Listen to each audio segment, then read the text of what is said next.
Anthem 19, Ascendit Deus. Welcome to Anthem 19 in my attempt to write a new choir anthem every week for a year. I'm Kevin Mulrine, and I hope you will enjoy listening to my progress throughout 2024. Please do visit the website, anthem52.com, follow along on X or Instagram at realanthem52, and send me a message to show@anthem52.com. It's Ascension Day this week. At Holy Trinity Church, the choir used to ascend the very dusty, cobwebby spiral staircase in the far southwest corner after the Ascension morning service to sing on the roof of the nave. I think it was the only time in the year that staircase was ever used except for maintenance, I suppose. It goes without saying that I'm talking about an activity that ceased sometime in the 1980s, when health and safety started being taken a little more seriously. The lead roof we strolled about on was sloped towards the precipice, and it was surprising no choristers ever fell over. Nowadays, only the Vicar climbs up onto the roof, and it's the much lower and safer north porch roof which is used. Still, it's fun to see and hear him up there. To fit in with the occasion, I decided to write an anthem this week with an appropriate text in Latin. Here are the words: Ascendit Deus in jubilatione, et Dominus in voce tubae, dedit dona hominibus, alleluia. Dominus in caelo paravit, sedem suam, alleluia. The English translation of that is, God is gone up with a merry noise, and the Lord with the sound of the trumpet. He gave gifts to men, alleluia. The Lord hath prepared his seat in heaven, alleluia. The first part is from Psalm 46, and the second from Psalm 102. The introductory organ part was assembled fairly randomly. I knew I wanted some offbeat chords to begin with, and then the melody of the opening choral section was heavily suggested by the organ part. I've employed my organ and choir echo passages technique quite a bit in this anthem, and I wondered what would happen if I tried to evoke the Ascension theme in the key structure.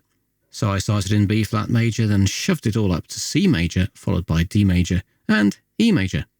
These changes are abrupt and seem to work well, I think. They do produce an effect. Whether it sounds like the music is ascending or not is up to you. After the E major passage, it seemed necessary to go to A major and finally back to D major to finish off the piece. The vocal melody is quite catchy, and it's been stuck in my head a lot this week, so watch out for that. I'm not sure it's necessarily a very exciting anthem, but it's one which works and is easily manageable by most choirs, I think. Anyway, see what you think.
Well, what do you think? Let me know on x.com @realanthem52, Instagram, the same address, as a comment on the show notes for this week, or via email, show@anthem52.com.